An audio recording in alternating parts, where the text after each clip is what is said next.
Hi all, welcome back to our channel where we talk about all things book marketing, writing, and podcasting. Now, I wanted to cover the difference between Squarespace and Wix. I know a lot of authors use Wix to get started, and I think it's a perfectly fine solution as a DIY solution.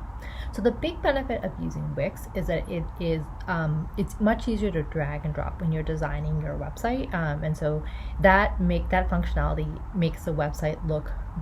It's easier to design, so you can get a good looking website with maybe less effort than if you use Squarespace, but you can't quite drag and drop quite as easily. Now, the benefit of using Squarespace is that while Squarespace is not quite as easy to design, it is a lot easier on the back end.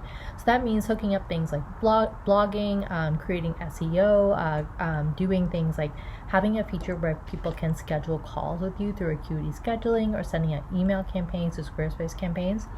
Those features all make it easier to manage your writing career, your podcasting career on the back end, and so Squarespace saves you a lot of time with back end. Now, in terms of pricing, they're both pretty similarly priced.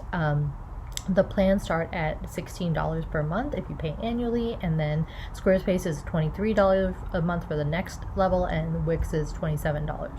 Now, I wanted to note that Wix is much cheaper for e-commerce. So if you want e-commerce, for some of the features that you pay around $50 for, on Squarespace you're paying you're on Wix, you're paying closer to $30. So for e-commerce, it's a little bit more expensive to use Squarespace, but the features are roughly the same between the two platforms. So that's a general high-level overview of Wix versus Squarespace. Use Wix if you want something that's easier to design on the front end, and use Squarespace if you want something that's easier to manage on the back end with the different parts that need to go into digital marketing, like SEO, sending out email campaigns, scheduling, all of these additional features that Wix doesn't necessarily have.